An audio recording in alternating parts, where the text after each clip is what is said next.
Europe 1, 8h26, Thomas Soto. La morale de l'info, Raphaël Antoven. Bonjour Raphaël. Bonjour Thomas. Cuba n'est pas une dictature, la preuve, 4 millions de touristes s'y rendent chaque année. C'est l'un des arguments de Ségolène Royal pour justifier une nouvelle fois les propos chaleureux qu'elle a tenus sur le régime cubain. C'était il y a quelques jours lors des obsèques de Fidel Castro. Oui, mais bon, elle a dit ça comme elle aurait pu dire autre chose. Je veux dire, Ségolène Royal a quand même déclaré que les Cubains s'étaient inspirés de la Révolution française sans pour autant connaître la terreur, alors que Cuba, c'est 60 ans de terreur. Donc quand on en est là, les mots n'ont plus d'importance. Vous voulez dire quoi? Que Ségolène Royal ne pense pas nécessairement ce qu'elle dit? Non, je veux dire que Ségolène Royal ne pense pas. Ségolène Royal réagit. En 1952, Raymond Aron, qui était invité par des étudiants allemands à faire une conférence sur l'Europe, a commencé son discours en disant « Je vous dirai ce que je crois vrai et non ce que vous auriez plaisir à entendre ». Eh bien, Ségolène Royal, c'est exactement l'inverse. Quel que soit son auditoire, elle dira ce que les gens ont plaisir à entendre et jamais ce qu'elle croit vrai. Oh, non qu'elle n'ait pas d'opinion, mais ses opinions sont des spams, dictées par le lieu où elle se trouve.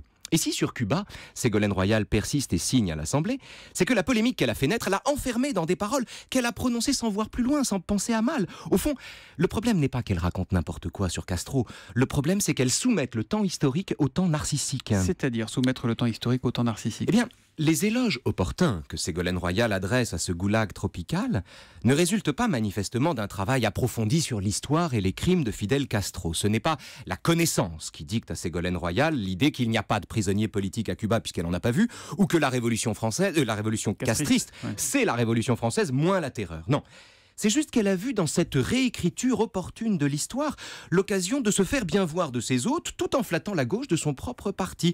Que pèsent 60 ans de torture et d'arrestations arbitraires à côté d'un gain si considérable? En un mot, Ségolène Royal a soumis le passé au moment présent, exactement comme dans 1984. 1984, Orwell?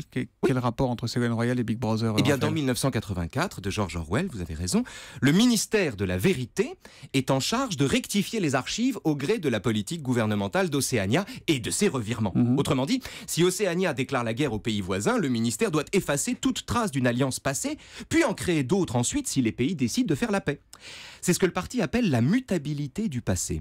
Sauf que derrière la réécriture de l'histoire dans 1984, il y a l'idée terrifiante, que qui détient le passé détient l'avenir. Alors que derrière le négationnisme intéressé de Ségolène Royal, il y a juste une politicienne frivole, éprise de son image, qui joue avec l'histoire d'un pays comme un enfant tient sa poupée par la jambe. Et la morale de l'info? Comme dirait Cocteau, Ségolène Royal, c'est un miroir qui a cessé de réfléchir.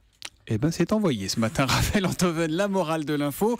C'est tous les matins à 8h25 sur Europe 1. Et vous serez là malgré tout demain, je vous assure. Bien sûr. À demain, Raphaël. C'est à vous de me dire. Oui, évidemment.